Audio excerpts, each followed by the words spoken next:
Ya. Buenas noches, Doc. Buenas noches, compañeros. El día de hoy les voy a hablar sobre un caso clínico que se trata sobre un... ay, ratito. Ya, es un paciente masculino de 35 años de edad, es de etnia mestiza, es ecuatoriano, vive en Machala o reside en Machala, el tipo de sangre es ORH positivo, religión católica, el paciente es casado, su ocupación es agricultor, su instrucción es secundaria y la fuente de información fue directa. Ya, al motivo de consulta, el paciente llegó por la consulta externa. Esto fue el 25 de abril de este año, en el cual el paciente refería dolor abdominal más pérdida de peso. Ya, dentro de la enfermedad actual, en el mismo día, el 25 de abril, en la consulta externa, el paciente refiere que, o sea, es paciente masculino de 35 años de edad con antecedentes de dolor abdominal tipo cólico en el abdomen izquierdo, acompañado de pérdida de peso y caquexia de 4 años de evolución, valorado en primera instancia en el IES, donde aparentemente diagnosticaron lesión tumoral en intestino delgado. Este paciente ha seguido con varias valoraciones en centros de salud, pero no ha tenido un diagnóstico certero y aparentemente lo que se localiza, lo que se sospecha es una enfermedad linfoproliferativa y enfermedad inflamatoria intestinal. Ya, en conjunto con el staff de cirugía se decide su ingreso para la compensación nutricional y también decidir la resolución quirúrgica. Eso estaba en la nota de ingreso del paciente. Ya. Ahora, el 11 de mayo, el día que yo le hice la interrogatoria al paciente, el paciente mencionó aparte, o sea, otros síntomas, como paciente refiere que hace 8 meses tuvo como un pico de su enfermedad en donde presenta síntomas, esos síntomas se intensifican y presenta malestar general, dolor abdominal tipo cólico en flanco izquierdo. Este se acompaña de náuseas que llegan al vómito y también distensión abdominal luego de cada comida y que esta empeora con la ingesta de carnes, lácteos y además menciona cambios en el hábito evacuatorio con periodos de estreñimiento, diarrea. También menciona la pérdida de peso y fiebre. Y finalmente el paciente refiere que los síntomas atenúan un poco cuando el paciente vomita o también cuando realiza la deposición. Ya. Dentro de los antecedentes patológicos personales, dentro de los antecedentes clínicos, el paciente refiere que es diagnosticado con una enfermedad por flujo gastroesofágico. También tiene un antecedente quirúrgico que es la paroscopía diagnóstica y también presenta en hospitalizaciones una hospitalización. Todo estos, tanto clínicos quirúrgicos como hospitalización, fue hace 8 meses que fue el pico de su enfermedad, en donde él estuvo internado en el IES. Ya, también alergias, el paciente no refiere. Ya, dentro de los antecedentes patológicos familiares, el paciente tampoco refiere nada relevante.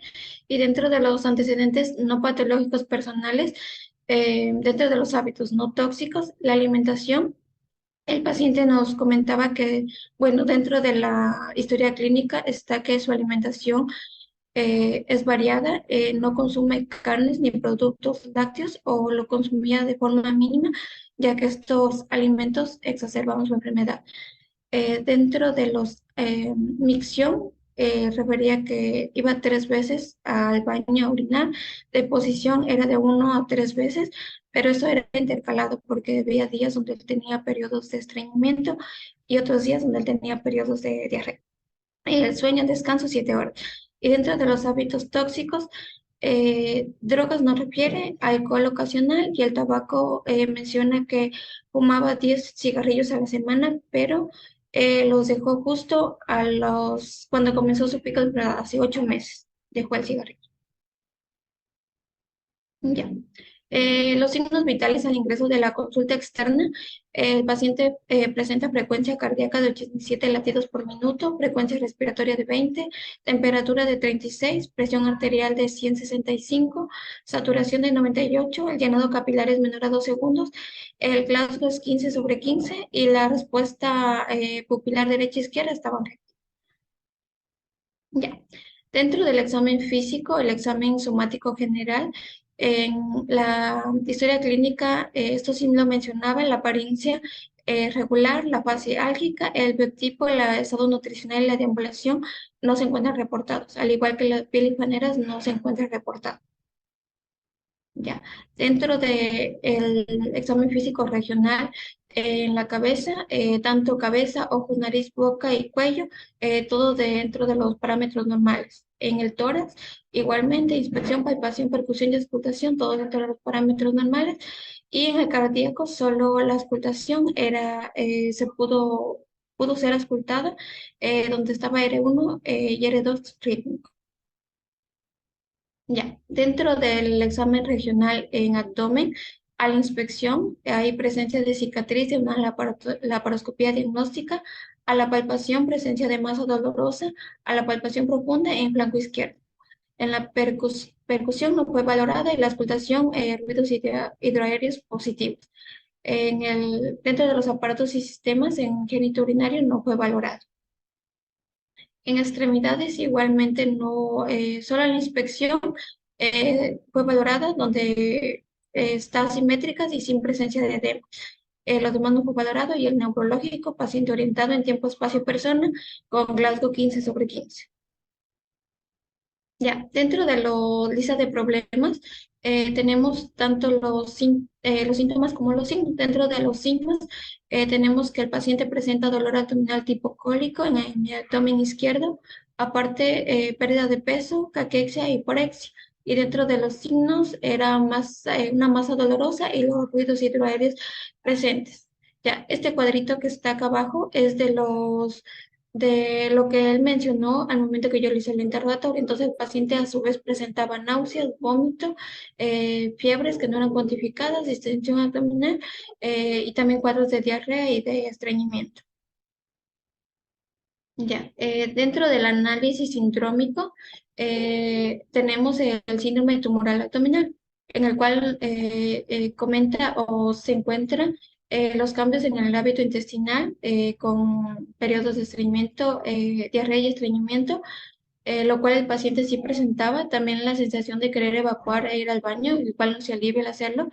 Aquí el paciente también mencionó que sí tenía esta sensación, pero no era tan como que no era tan acentuada, por decirlo así, y que él sí sentía alivio cuando iba al baño, cuando realizaba la deposición.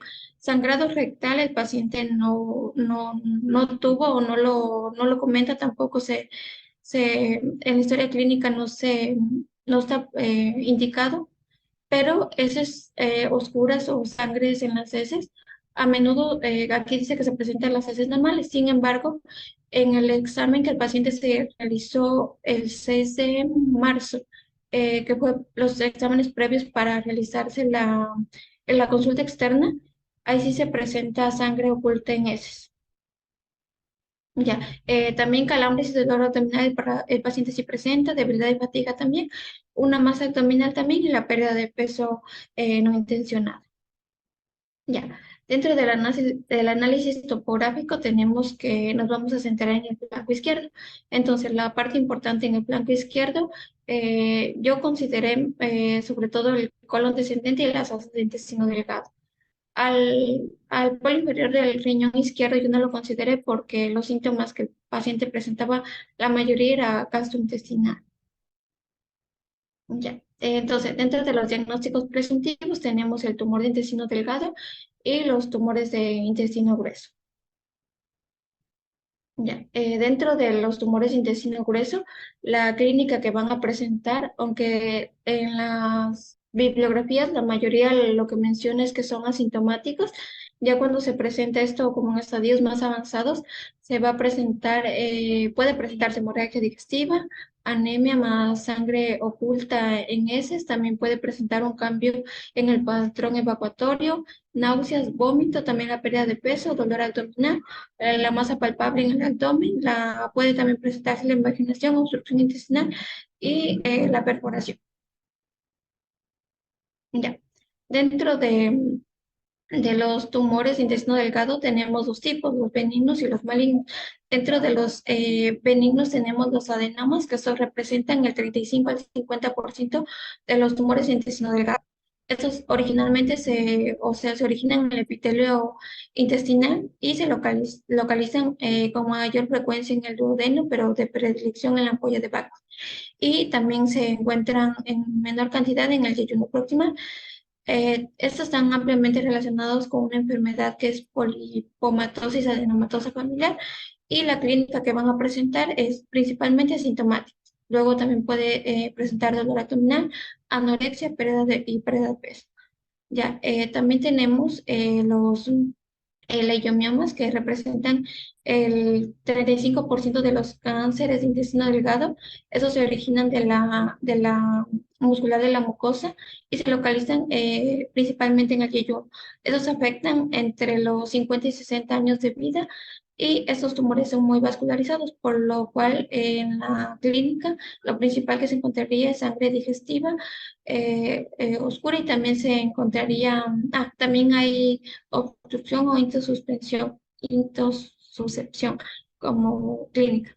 Ya, los lipomas solo representan el 8 al 20% de los cáncer de intestino delgado, eso se localiza en el ilio, son de tamaño variable y también esos son asintomáticos, puede presentarse una intosuscepción, obstrucción intestinal y también puede haber una hemorragia digestiva superior.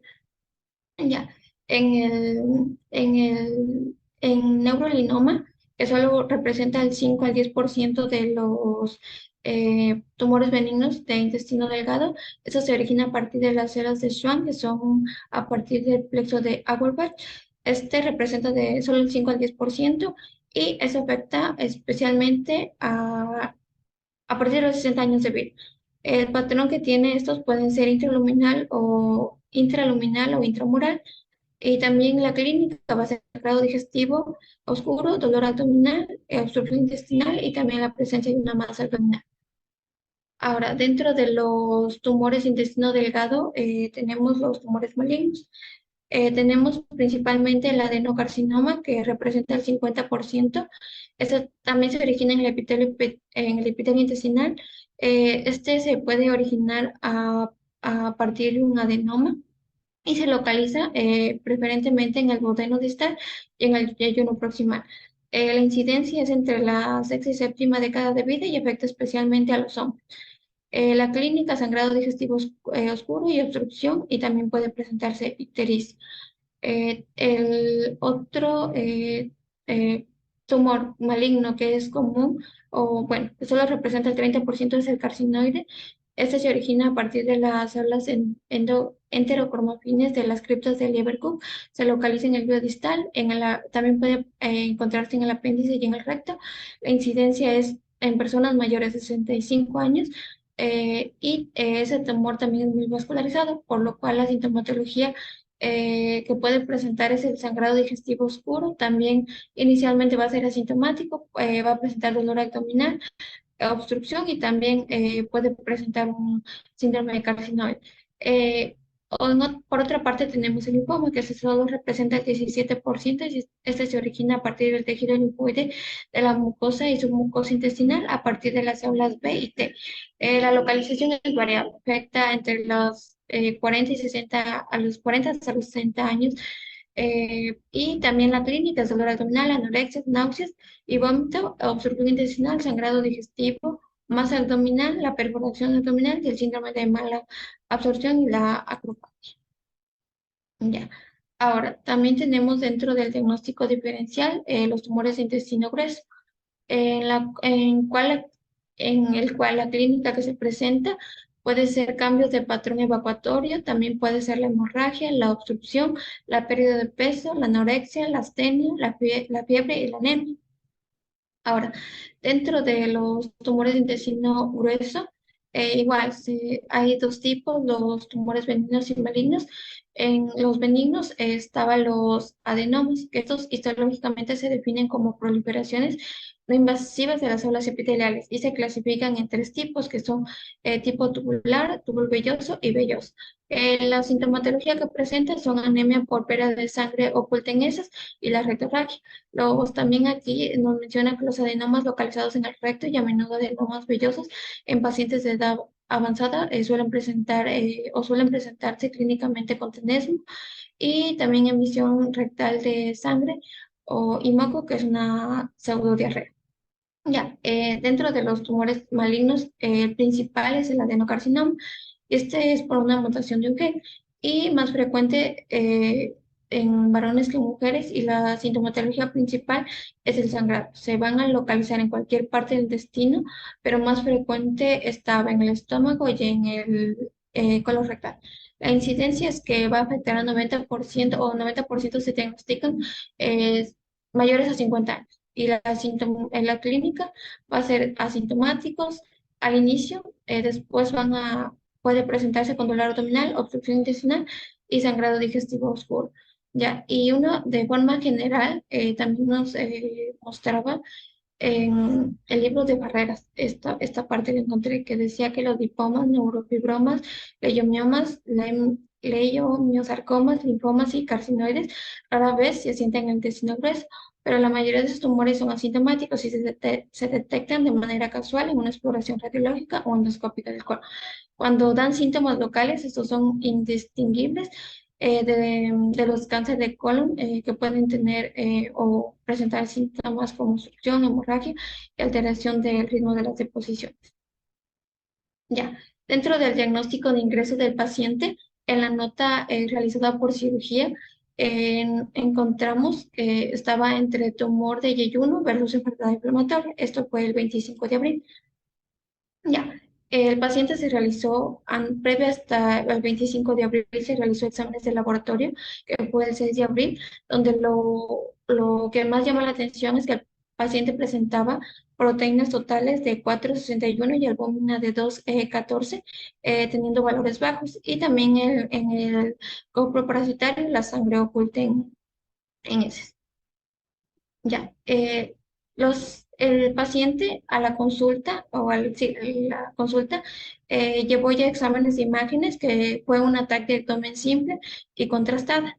Eso fue el 12 de septiembre, en la cual en la nota escrita por la doctora Redroban, sí, ella, aquí menciona que el abdomen tiene un ataque de abdomen y pelvis, donde se encuentra un engrosamiento de la pared del yeyuno y también se, a ver, sí, del yeyuno, de la pared de yeyuno, donde se observa una masa de pequeño tamaño con áreas inflamatorias circundadas. Y este es el, el papel que el paciente presentó de la me olvidé la palabra, el reporte que el paciente presentó. Igual aquí dice que en el estómago se presenta zonas de engrosamiento mural, sobre todo en masas de yeyuno distal se observa ese engrosamiento mural. También se observa formaciones oculares dependientes de la pared con contenido hipodenso homogéneo que, bueno, miden 31 a 38 milímetros, y también que se observan múltiples ganglios aumentados de tamaño. Ya. Esa es la imagen que el paciente me envió esta imagen. Eh, ya. Ese fue igual del ataque de abdomen simple contrastada el día que se la realizó, fue el 12 de septiembre del año pasado. Del Y año pasado. si logras tú, perdón que te interrumpa, Andrea, si logras visualizar dónde se ve el engrosamiento de la pared del yeyuno, esas imágenes, Sí, puedes con el puntero localizarla,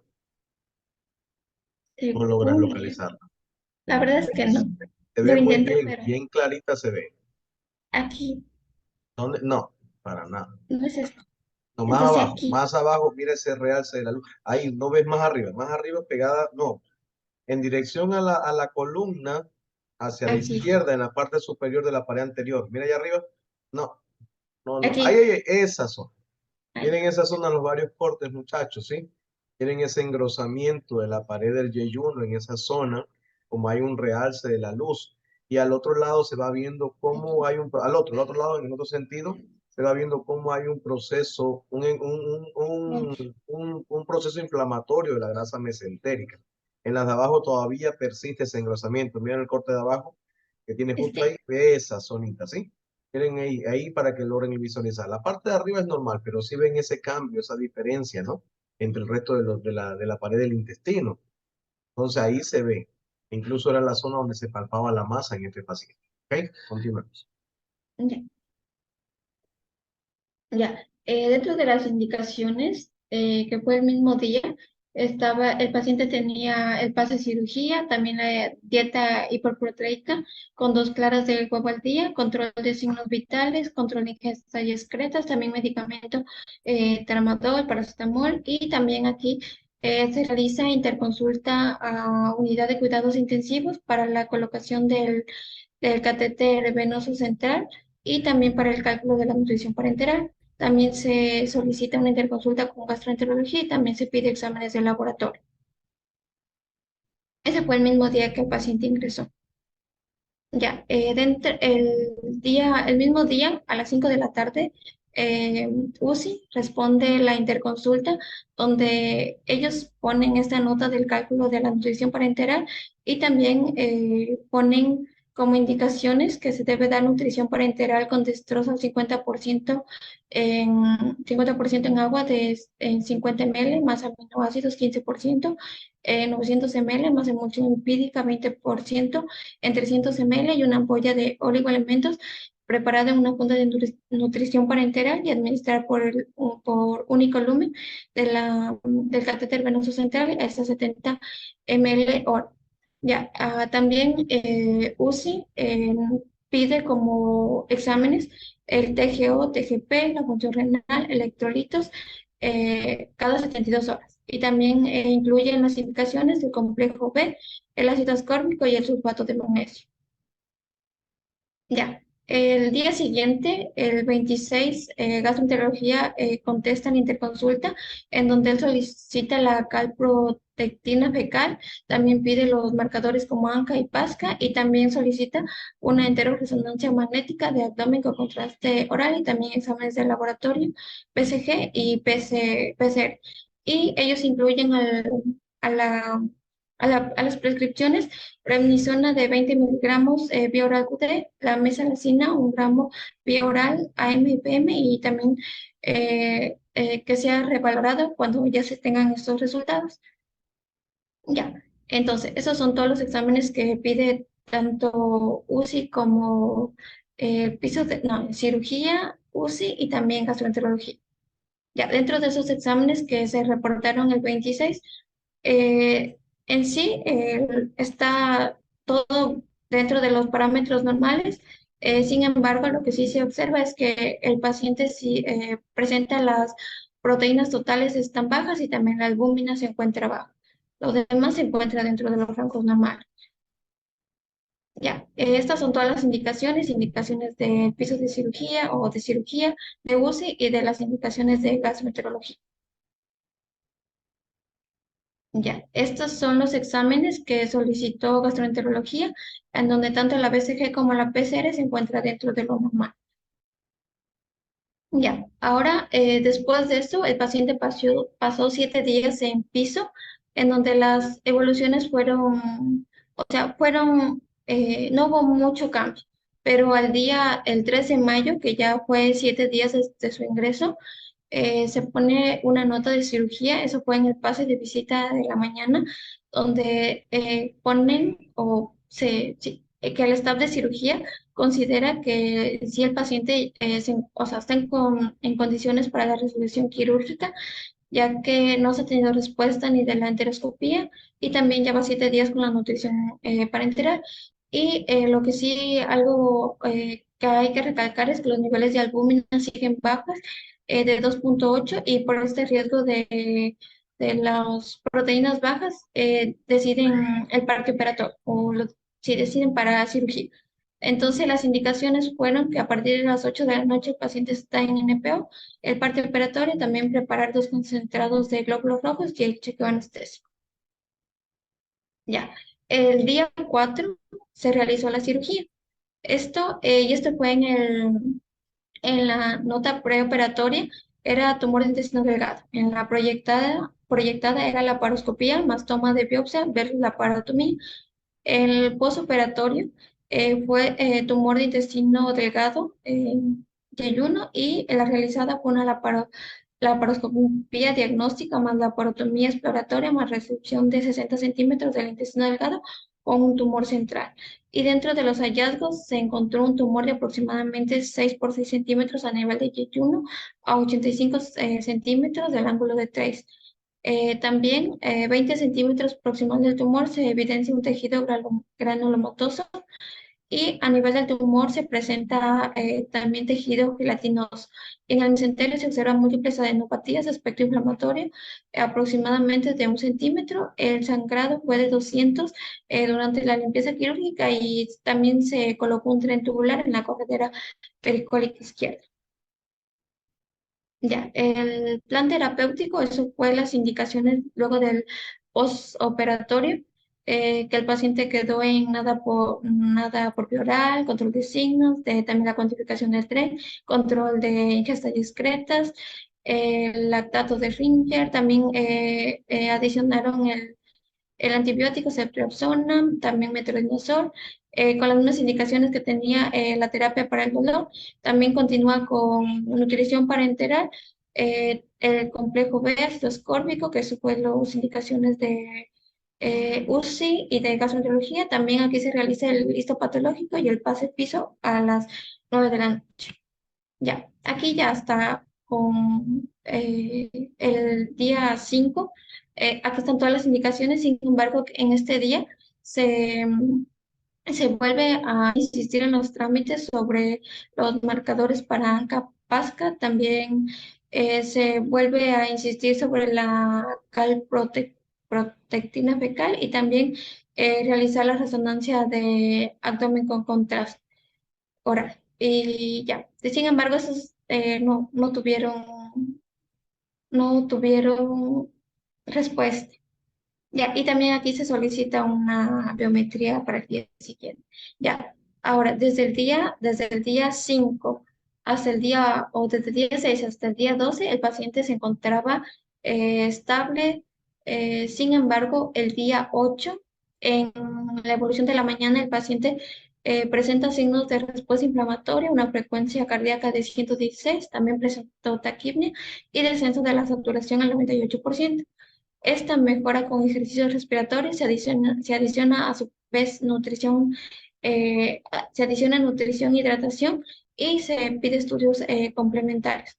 Y las indicaciones que se colocó a partir de esto fue la curva térmica, ejercicios respiratorios, también las terapias respiratorias, hierro sacarosado, 300 ml más 300 ml de solución salina al 0,9% en 3 horas, dextrosa al 5%, solución salina al 0,9% en 1000 ml más una ampolla de soletrolca a 100 ml horas y oxígeno por cánula a 0,5 litros, porque la saturación estaba por saturación sí mayor al 94%. Y el mismo día, a las 6, sí, a las 6:24, se toma una muestra de retrocultivo del catéter venoso central y se entrega a familiares para el estudio respectivo. Y el informe, los familiares le iban a entregar entre 4 y 5 días y también aquí se decide el retiro del catéter venoso central. Es El día, importante, Andrea, disculpa que te interrumpa ahí, pero es importante añadir para que no perdamos el hilo, que ese paciente presentaba esa sintomatología asociada a un enrojecimiento a nivel de la punción del catéter venoso central. Estaba haciendo un foco infeccioso de ese catéter, que es una de las complicaciones que se pueden presentar. Entonces es importante que deberías haber reportado eso y está reportado en la historia clínica, ya que esa fue la indicación del retiro del catéter. Entonces, que ustedes saben como tal, lo ideal es hacer el retrocultivo de ese catéter y el retiro de ese. Si el paciente hubiese necesitado todavía vía central, lo que hacía era rotar en otro sitio, en una vena, que claro, pero como realmente el paciente ya iba a iniciar la dieta, ya no necesitaba colocar catéter venoso central, y por eso se mandó a hacer un cambio, ¿sí?, de la venoclisis por vía periférica. Entonces, muchachos, es importante que ustedes sepan, se detectó el foco infeccioso. La causa de la respuesta inflamatoria era porque había un foco infeccioso y el foco infeccioso era el catéter. Por eso yo siempre les he de decir a ustedes, pacientes con fiebre, revisen, muchachos, los sitios de venopuntura. Es lo primero que hay que revisar, incluso hasta 39 grados centígrados es causa de fiebre. Y recordar, muchachos, que la sepsis por catéter es una de las infecciones asociadas a la atención de salud. ¿Quedó claro? Igualmente conocidas como infecciones nosocomiales. ¿Ok? Continúo. Ya, el día 9 también se prescribe o están las indicaciones de retiro del tren tubular. Y el día 10 ya el paciente inició con dieta líquida estricta, amplia, también la deambulación. Y aquí el paciente pues, presenta hiperbilirubinemia postnutrición parenteral, por lo que se solicita una ecografía abdominal pélvica y al momento no estaba con antibióticos. Ok. Ahora, este es el resultado del histopatológico que el paciente se realizó. Este lo iba a presentar el día 12, o sea, el paciente ya fue dado de alta el día, fue ya dado de alta, pero el paciente me envió la foto, donde el histopatológico tiene diagnóstico de recepción del segmento de intestino delgado, donde se encuentra la enfermedad inflamatoria intestinal o enfermedad de Crohn. Ya, y este fue el eco abdominal donde el diagnóstico en sí solo se encuentra barro biliar, O sea, ese eco se solicita porque, como viste el día anterior, el paciente hiperbilirubinemia. Ajá. pensaba con un síndrome colestásico, ¿no? Estaba con hiperbilirubinemia, había ictericia, entonces por eso se solicitó y que también es otra de las complicaciones asociadas. Interconsulta con, ya. Fue dentro de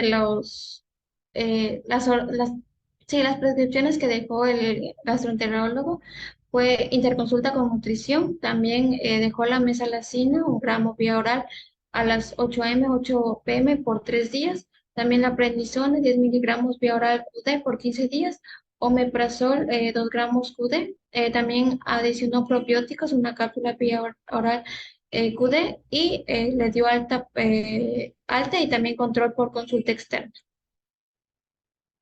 Ya, también el día 12 de mayo, sí, 12 de mayo, el paciente en el reporte o en la evolución es paciente de 35 años al momento con mejores condiciones clínicas hemodinámicamente estables. Se sugiere el alta y la valoración y seguimiento por consulta externa en 15 días. El tratamiento que le adicionaron fue el hierro más ácido fólico, una tableta QD. Siguió con las indicaciones o sigue con las indicaciones de gastroenterología y también valoración por consulta externa, 15 días, y también las indicaciones de gastroenterología. Ya, dentro de la revisión bibliográfica, tenemos que según este artículo de la enfermedad de Crohn del 2017, tenemos que la enfermedad de Crohn es una enfermedad inflamatoria intestinal crónica de etiología desconocida, asociada a una respuesta inmunológica alterada. Esta cursa con periodos de actividad y remisión, pudiendo condicionar gravemente la calidad de vida del paciente, tanto en el ámbito físico, mental, como social y laboral. La enfermedad de Crohn, esta puede afectar a cualquier parte del intestino grueso. Ya. Ya, dentro de la epidemiología, aquí nos menciona que esta puede afectar tanto a hombres y mujeres. Sin embargo, en los hombres se da con mayor frecuencia y esta tiene dos picos. Se da principalmente a los 20 y 40 años y luego esta puede presentarse también a los 50 o 60 años. Ya, dentro de la fisiopatología de según esta guía diagnóstica y terapéutica de la enfermedad inflamatoria intestinal, que es un artículo del 2021, en donde nos menciona que la fisiopatología para la enfermedad de Crohn tiene que ver con tres aspectos importantes o tres factores, que son los inmunológicos, la genética y los ambientales. Dentro de los factores inmunológicos, sobre todo aquí nos habla de la defensa de la barrera epitelial, también y la apoptosis aberrante de los linfocitos T. Dentro de estos defectos de la barrera del epitelio, nos mencionaba que el paciente cuando el tabaquismo era algo que le afectaba a esta barrera epitelial, es algo que presentaba el paciente. Además, el paciente también dentro de las enfermedades tenía enfermedad de reflujo gastroesofágico, entonces también eso puede llevar a los defectos de esta barrera epitelial. Ya, dentro de los también, el factor genético también es importante, aunque en sí el paciente no mencionó ninguna enfermedad familiar ni genética que pueda estar asociada. Y los factores ambientales, que la dieta es el principal factor, sobre todo ya que este va a mantener el ambiente adecuado dentro del intestino. Y también los factores como el tabaquismo, que ya lo mencioné. Ya, dentro de la clínica que presenta la enfermedad de Crohn, generalmente se va a presentar con, bueno, de forma general, se presenta con dolor abdominal recurrente, también puede presentarse diarreas y molestias abdominales previas. Aquí se puede presentar una masa abdominal, también una masa abdominal, si esta se presenta más fiebre o febrícula de origen desconocido, como el paciente sí lo mencionaba. Él mencionaba que tenía fiebre, pero según lo que me dijo, él me da fiebre de la nada cuando yo le hice el interrogatorio. Y ya, si se tiene esos dos parámetros, se puede considerar como un diagnóstico de enfermedad de Crohn. También, en ciertos casos, hay la enfermedad de perianal o fístulas, pero puede ser la forma de debut de esta enfermedad, pero solo se presenta entre el 15 y el 25%. Y también se puede presentar la anorexia, la pérdida de peso que el paciente sí presentó, y también anemia ferropénica que no cede con el tratamiento. Ya, dentro de la enfermedad de Crohn, ¿cómo se la va a diagnosticar? Esta tiene tantos criterios clínicos, radiológicos, endoscópicos, anatomopatológicos. Dentro de estos criterios, bueno, ya son mencionados los clínicos: dolor abdominal recurrente, diarrea, pérdida de peso, la masa abdominal, la fiebre o febrícula, la enfermedad perianal, eso no lo menciona el paciente, tampoco las fístulas.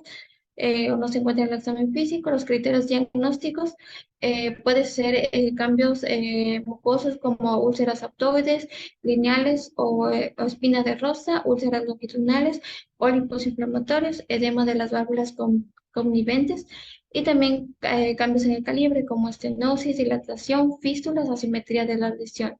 Dentro de los criterios endoscópicos va a haber afectación colónica como aftas, ulceraciones lineales profundas o serpiginosas, aspecto de empedrado, estenosis, orificios fistulosos, pseudopólipos, pólipos, lesión de características segmentarias, extensión variable con recto, pero el recto está mayormente preservado. Y también puede haber una afectación ileal con aftas, úlceras, y puede haber también estenosis. Dentro de los criterios anatomopatológicos, hay criterios mayores y menores. Dentro de los mayores, la inflamación transmural, la granulomas no calcificantes, agregados linfoides sin centro germinal, y los menores son inflamación de carácter discontinuo, inflamación de la submucosa con arquitectura epitelial conservada y retención de moco con inflamación mínima, y también puede presentar fisuras. Entonces, para decir que es una enfermedad definida, se tienen que encontrar los granulomos, y otros puede ser ausencia no, otros criterios: ausencia de granulomos más tres criterios. Y es una enfermedad, o sea, es probable si es que hay ausencia de estos granulomas y solo se presentan dos criterios. ¿Y cómo se clasifica la enfermedad de Crohn? Es mediante la clasificación de Montreal, donde nos da la edad de diagnóstico, la localización y el patrón evolutivo. Dentro de la edad de diagnóstico, esto va a ser A1, A2 y A3. Dentro de la A1 es menores a 16 años, donde la localización va a ser ileal, y el patrón evolutivo va a ser no obstructivo, no fistulizante, inflamatorio.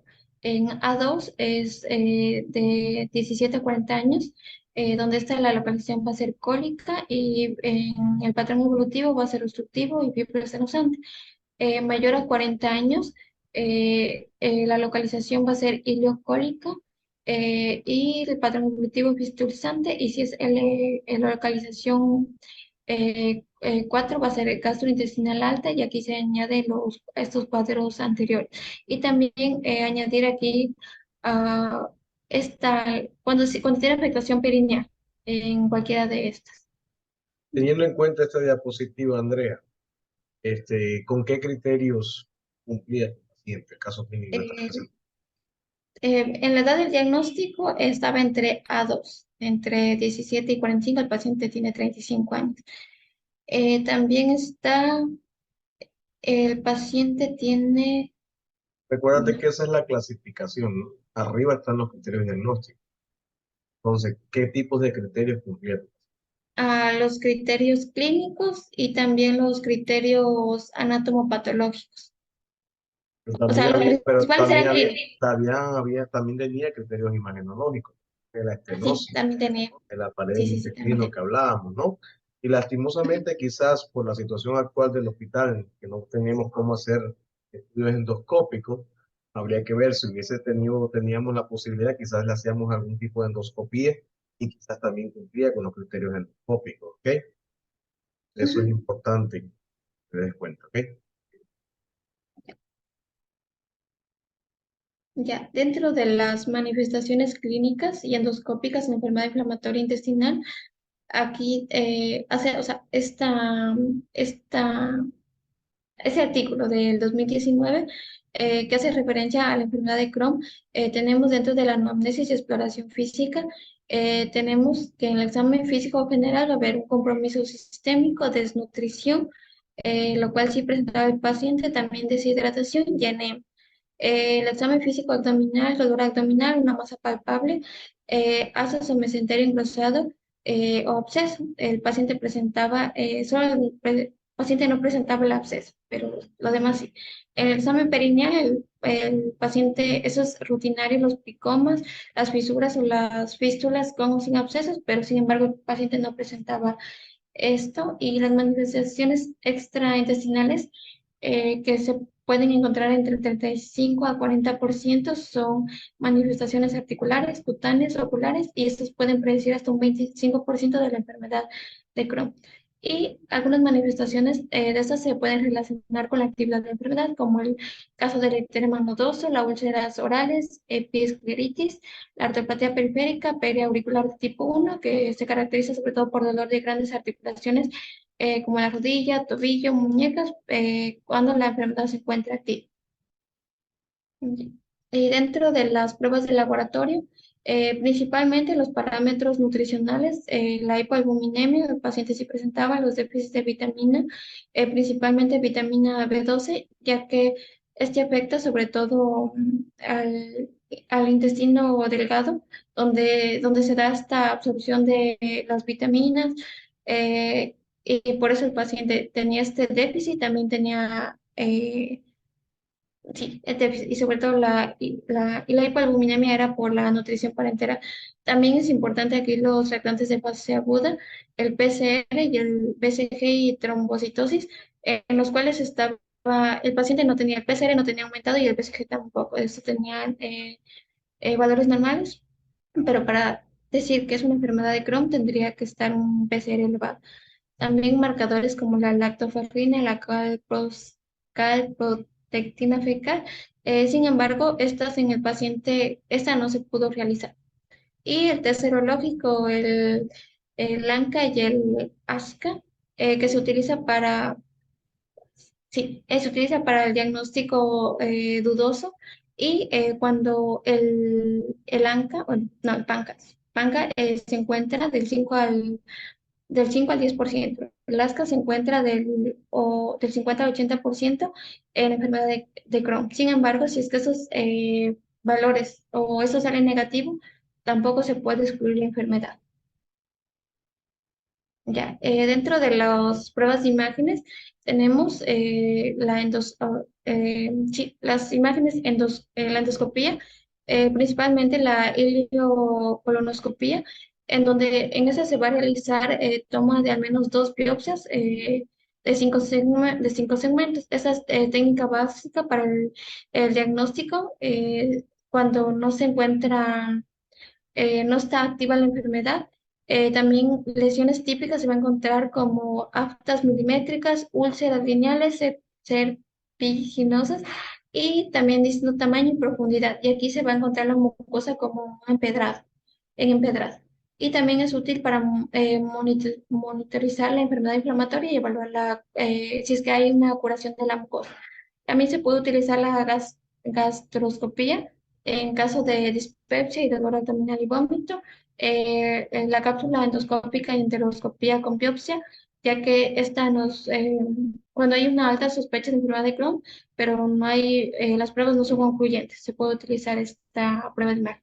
El uso de la ecografía, de la resonancia y de la tomografía permite definir la localización y extensión del grado de actividad inflamatoria, así como la presencia de estenosis o de fístula. Ya, y para el tratamiento, según este artículo de la Guía Diagnóstica Terapéutica de Enfermedad Inflamatoria Intestinal del 2021, tenemos que la dieta es de fácil digestión y absorción y aquí se debe corregir los déficits de vitaminas, especialmente la vitamina A, el hierro, el magnesio y el zinc. La nutrición para enterar. Esto es tratamiento de fístulas enterocutáneas, también en pacientes cuando presentan severa desnutrición e hipoalbuminemia, lo cual el paciente sí presentaba, y la preparación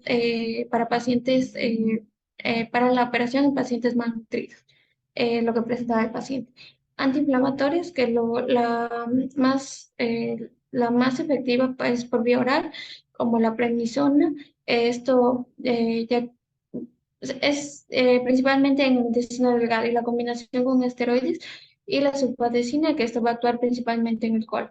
Y los antibióticos son necesarios para contrarrestar las infecciones, generalmente de origen entérico, rico en flora y también cuando hay negativos, flora gran negativa y anaerobios. Ya, dentro del tratamiento quirúrgico, este va a ser en enfermedad de Crohn, se va a necesitar múltiples cirugías a lo largo del transcurso de la enfermedad, por lo que se debe realizar con un equipo multidisciplinario, tratar de lo que sea, o sea, debe ser lo más conservadora posible.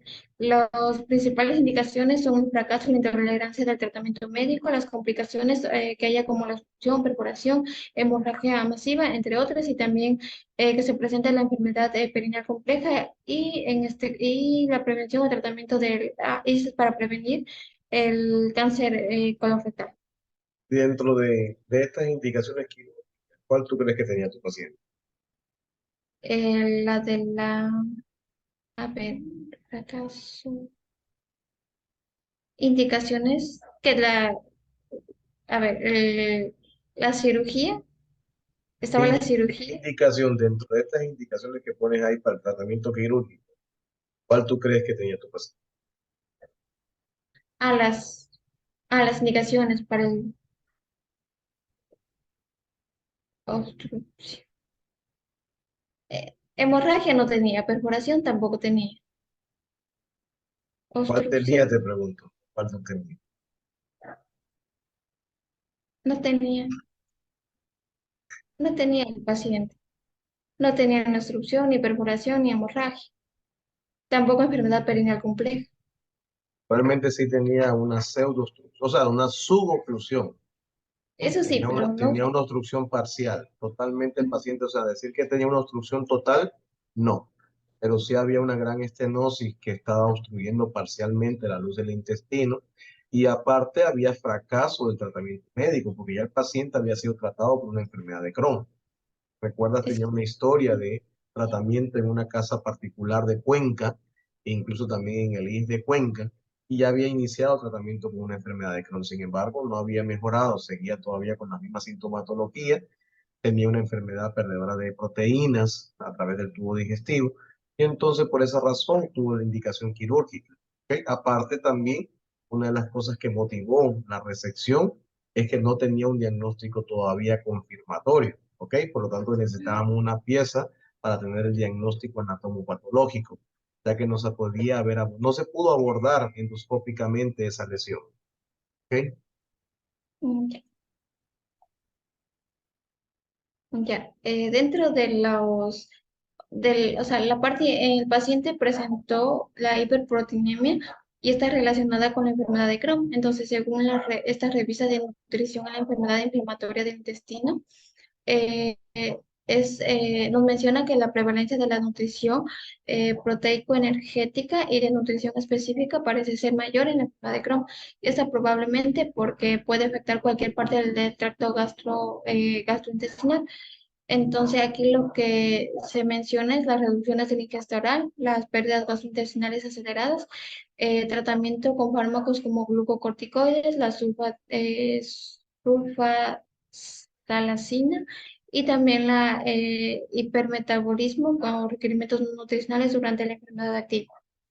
Ya, en sí el paciente como, o sea, ya está mencionado el mecanismo de desnutrición que presentaba el paciente, que inicialmente era náuseas, vómito, el dolor. El paciente inició con fármacos, pero no hubo, o sea, no tuvo una resolución. También la malabsorción, donde en la enfermedad de Crohn generalmente hay este sobrecrecimiento bacteriano y también la aceleración del tránsito gastrointestinal. Y el Que paciente realmente, o sea, la parte de las diarreas no era tan frecuente en este paciente y esa era una de las cosas que hacía dudar el diagnóstico, ujú, ya que como bien dices tú, una de las cosas que con mucha frecuencia tienen los pacientes con enfermedad de Crohn es la diarrea asociada. Y este paciente realmente, si lo refirió, fue por episodios, ajá, no era un problema tan llamativo, ¿sí? En él mayormente era el dolor y la masa palpable, ya que las diarreas eran esporádicas, no era tan frecuente como para considerarlo un problema, ¿ok? Entonces quizás ajá, en él esta parte de la aceleración del tránsito intestinal no se veía con mucha evidencia en este sentido, ¿ok? ajá. Y en esta parte también el paciente presentó hospitalizaciones, el régimen de alimentos, porque él mismo decía que hay muchos alimentos que le hacían mal, así que él también evitaba esos alimentos, lo cual esto también provocaba esta pérdida también de integridad del epitelio y el transporte alterado, como que en general daba todo para que el paciente tenga esa desnutrición. Ya. Dentro de las complicaciones posquirúrgicas asociadas a sepsis del catéter venoso central, según la revista de nutrición que tenemos, que es la bacteriemia en pacientes con nutrición parenteral central, la prevalencia, los factores asociados y el tratamiento. Ya. Dentro de esta, la complicación era sobre todo por el tipo de infusión de nutrientes. Aquí la complicación era por tipo mecánico, puede ser por obstrucción del catéter, ya que esto podía aumentar la gravedad y también eh, el tipo mecánico y la infecciosa. En este caso del paciente fue la infecciosa, que es la más frecuente. También aquí es importante el punto donde se inserta el catéter, ya que si este está es la parte del cabezal del catéter, y sobre todo si es que ese dispositivo va a ser de larga duración. Entonces tenemos que eh, el, ese catéter o sea, el paciente presentó fiebre junto con los hemocultivos, o sea, para decir que tiene esta infección del catéter sería que el paciente presente fiebre y dos hemocultivos positivos. Sin embargo, no, o sea, solo se presentaba la fiebre y el enrojecimiento. Y los agentes causales más comunes son los gram positivos, los gram negativos y las levaduras. Y dentro de los factores de riesgo va a ser los tipos de este catéter venoso central, el número de luces que presente, la ubicación, también la edad del paciente y también sobre todo la ausencia de protocolos y el tipo de líquido que se esté pasando. Según este artículo, lo que más mencionaba era que de todo lo que ellos han estudiado, que lo que más daba con la contaminación o con esta sepsis de catéter era la ausencia de los protocolos, porque en sí no existía, o sea, como que ellos comentaban que no había un cuidado o que no podían hacer como un seguimiento del cuidado. Así que la principalmente que ponía eh, ese artículo era que la ausencia de protocolos era la principal causa de infección del catéter. Y dime Aparte una del cosa, ¿y pudieron aislar algún germen en el retrocultivo que le hicieron al momento de retirarle? ¿Sabes algo acerca de eso? no, no, o sea, no, yo sí le pregunté al señor, pero o sea, no me dijo nada O sea, del retro. y lo otro, pues, no, o sea, recuérdate que ya hemos hablado acerca de la definición de sepsis, ¿no? Y el paciente por sí no tuvo una sepsis, el paciente lo que sí tuvo una infección a nivel del sitio del catéter, ¿ok? Y que quizás estaba haciendo un periodo de bacteriemia, porque sí estaba asociado a fiebre. Pero recuérdate que generalmente él si no mal recuerdo, nunca le cambiamos No. el protocolo de antibióticos que tenía, se mantenía con la misma antibiótico-terapia y el retiro del catéter fue la solución, porque una vez que le retiramos el catéter, el paciente empezó a mejorar. Entonces nunca tuvo una falla de órgano para considerar como tal como que hubiese tenido una sepsis. Y quizás no es ausencia de protocolo, los protocolos están bien establecidos, pero recuérdate que las condiciones en las que estamos en el hospital, por ejemplo, una de las cosas que pudiera provocar contaminación es la manera que quizás tenemos ahora la nutrición parenteral. Lo ideal es que la nutrición parenteral sea preparada en un ambiente estéril, con todos los cuidados. Y recuerda que en el hospital no tenemos eso. En el hospital en estos momentos, en el paciente le estaban preparando la nutrición parenteral. No en el ambiente estéril, quizás con todos los cuidados que podamos hacer en ese momento, ¿sí?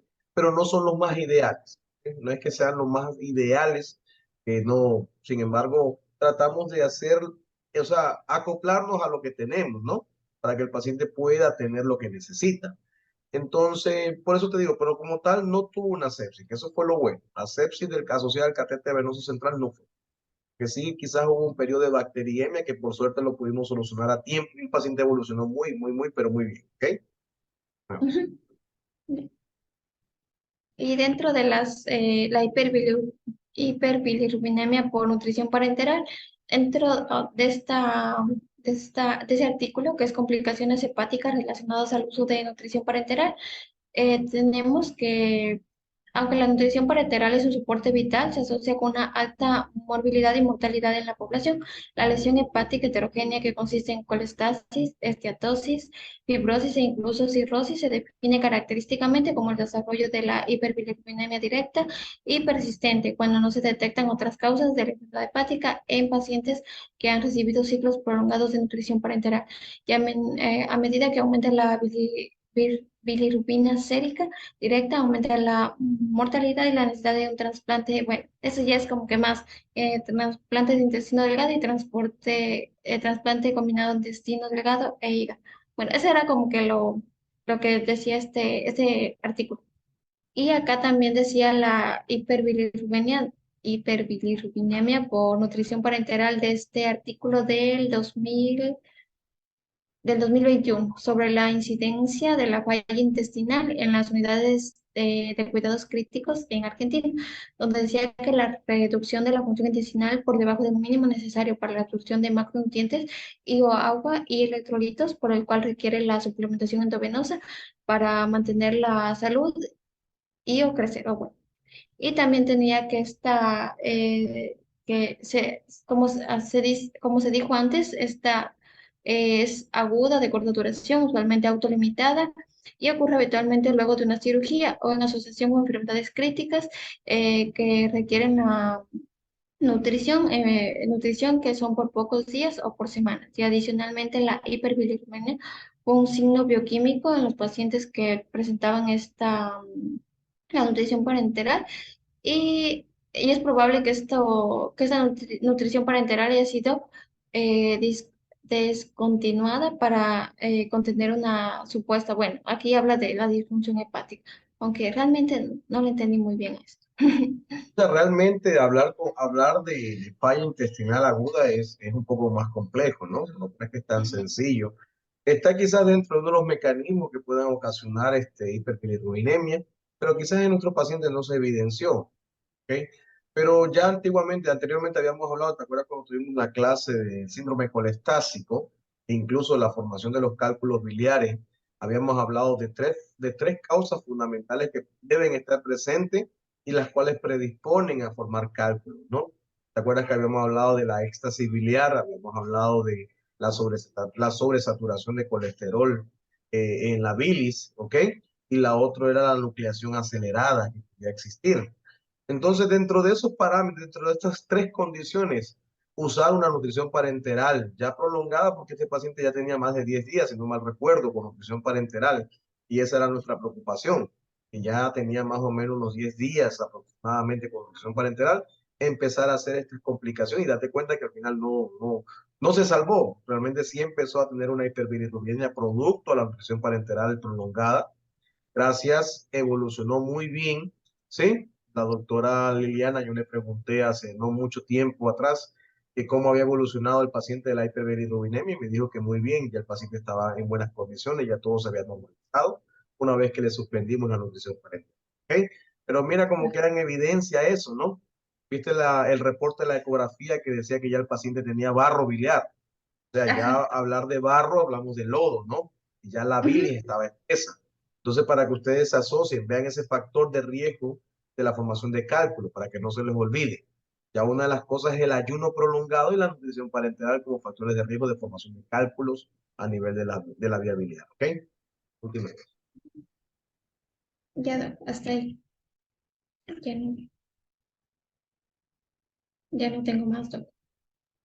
Realmente, Andrea, felicitarte porque, o sea, no solamente has tenido una exposición muy adecuada en el sentido que has tratado de abarcar la mayor parte de tu caso clínico, sino que también has hecho una revisión. Quizás al principio, siempre cuando hagamos una revisión de artículos, siempre es importante, si te fijas, de que tu artículo tenga este código DOI y ICSN, que son las cosas importantes que te dan idea de que se trata de un artículo, una revisión de alto impacto, ¿no? Y de eso es importante. Realmente lo que has presentado también está actualizado, ya que es en promedio de 2021, 2020, lo que has presentado. Este, felicitaciones nuevamente, quizás algunas cositas que me gustaría que mencionar, por ejemplo, todas las que el paciente tenía una enfermedad por reflujo gastroesofágico, ¿sí? Esa enfermedad por reflujo gastroesofágico la presentaba el paciente clínicamente, le hicieron algún estudio endoscópico, radiológico para hacer el diagnóstico, ¿sabes algo acerca de eso? En sí, solo lo que mencionaba el paciente cuando yo le interrogué, el paciente dijo que él sufre de esa enfermedad. Aparte, en la nota de ingreso tenía la doctora Redroban, también estaba como antecedentes clínicos de enfermedad por Pero no reflujo. indagaste, porque, o sea, cuando hablamos de enfermedad de reflujo gastroesofágico, con mucha frecuencia está asociado a disfunción del esfínter esofágico inferior. Entonces, es un poco complejo. Recuérdate que yo te hablé de que el paciente tenía posiblemente una obstrucción parcial y eso Ujú. quizás le pudiera ocasionar sentirse esa repletez, ese reflujo. Pero por eso te decía, o sea, enfermedad de reflujo gastroesofágico casi siempre lleva estudios, no es tan sencillo, por eso te preguntaba si indagaste, porque quizás no era enfermedad por reflujo gastroesofágico, sino que era la misma estenosis parcial que tenía, que le ocasionaba un cuadro de suboclusión intestinal y le daba toda esa sintomatología. Pero claro, por eso es Ah, ya. importante, muchachos, manejar y tener el conocimiento, porque el paciente, vuelvo a decir, el paciente no sabe, no tiene que saber medicina. El que tiene que saber medicina somos nosotros. Y si él me dice, doctor, yo tengo una enfermedad por reflujo gastroesofágico, yo enseguida empiezo a preguntar, ¿no? ¿Qué estudios te hicieron? ¿Por qué? ¿Qué te sientes? Por la noche, cuando te acuestas, tú sientes que sientes ardor, pirosis, pituita, que generalmente la sintomatología está relacionada fundamentalmente por la noche, ya que el paciente adopta una posición de decúbito y todo el contenido gástrico, al tener una disfunción del esfínter esofágico inferior, sube al esófago. Y en eso es la disfunción, es la enfermedad por reflujo gastroesofágico. ¿Quedó claro? Entonces, por eso es importante a la hora de ustedes hacer el interrogatorio, tener el conocimiento suficiente para poder saber de qué está hablando el paciente. ¿Ok? Siempre es importante, Andrea, cuando hablemos de sintomatología, ver cómo evolucionaba esos síntomas, ¿ok? si el paciente lo presentaba por episodios, o sea, durante crisis, o era una sintomatología permanente. Siempre es importante aclarar esa parte porque la enfermedad por la enfermedad inflamatoria intestinal tiene periodos activos y periodos remitentes, ¿me entiendes? Hay momentos que el paciente está asintomático, pero cuando esta enfermedad se reactiva, empieza toda la sintomatología. Entonces, lo lógico es que este paciente tuviera periodos entre asintomático y sintomático, que todo sea por crisis, ¿ok? Siempre es importante cuando hablamos de hábitos tóxicos, Andrea, ver el tiempo, ¿sí?, que llevaba fumando. ¿Ok? No solamente es la cantidad de cigarros, sino que también qué tiempo llevaba fumando, ya que tú sabes que el cigarro, el fumar, se involucra dentro de factores de riesgo de múltiples enfermedades. Por lo tanto, es importante mencionar qué tiempo llevaba fumando esa cantidad de cigarros que tú mencionaste en tu dispositivo. ¿Ok? Cuando hagamos los diagnósticos diferenciales, Andrea, hablamos de tumor. Recuérdate que tumor no solo, me dio la impresión que relacionas el tumor con las neoplasias. Recuérdate que el tumor no solamente es neoplasia, ¿ok? Porque pueden haber tumores neoplásicos y tumores no neoplásicos. ¿Ok? Y este paciente tenía un tumor no neoplásico porque era un tumor secundario a un proceso inflamatorio, ¿ok? Que era la enfermedad inflamatoria intestinal. Por lo tanto, si hablamos de tumor, tenemos que ver si vamos a hablar de tumores neoplásicos, que eso fue lo que mencionaste, los tumores benignos y malignos, que son los tumores neoplásicos, ¿quedó claro? Y que fue en su gran mayoría, hablaste del leiomioma, del leiomiosarcoma, del adenoma, son tumores neoplásicos como tal, y hablaste también de los tumores neoplásicos malignos como el adenocarcinoma, ¿ok? Ahora, una de las cosas que te permite hacer el diagnóstico diferencial, Andrea, es tener los datos epidemiológicos y te permiten descartar. Los tumores neoplásicos del intestino delgado son pero muy poco frecuentes. En menos del 3% de los tumores del tubo digestivo son del tumor del intestino delgado.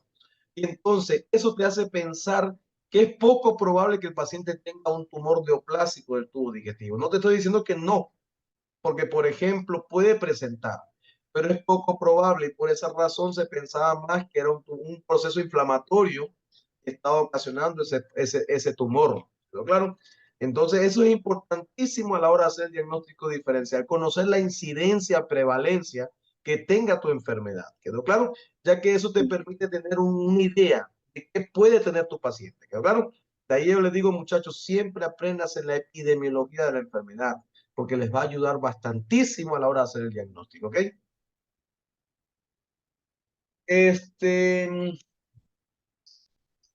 Después el resto ya lo fuiste mencionando, porque te iba a preguntar por qué crees que la albúmina estaba disminuida en el paciente, lo abordaste en la revisión, por qué las posibles complicaciones asociadas a la nutrición parenteral, lo abordaste en la revisión.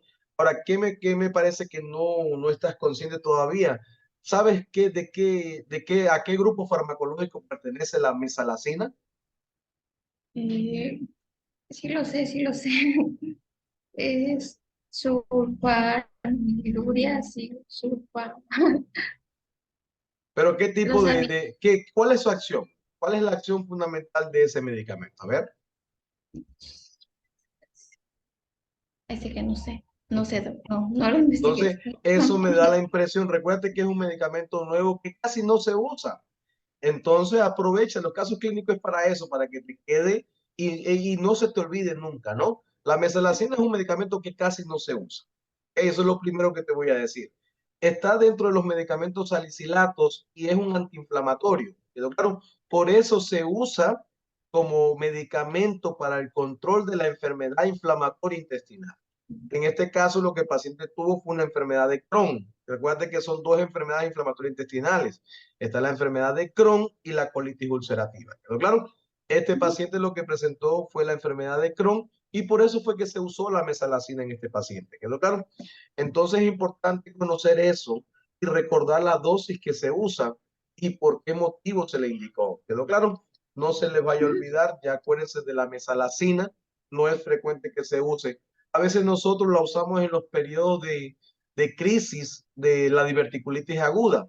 No está dentro de la terapéutica de la enfermedad diverticular en su fase inflamatoria, pero nos ayuda bastante al control de la recidiva, o sea, evitar que no aparezca un periodo de recidiva, ¿ok? Después, muchachos, muy bien, felicitarte nuevamente, Andrea, ya estamos a punto de terminar la sesión. Por favor, yo te voy ¿cómo es? A abrirte un link para que subas la diapositiva en el Classroom para poderte calificar, ¿sí? No hay nada más que Ya, decir, muchachos, espero que les haya gustado la exposición. Nos despedimos entonces, nos vemos el día de mañana. Ok, gracias, Doc. hasta luego. Hasta luego. Luego. Bueno.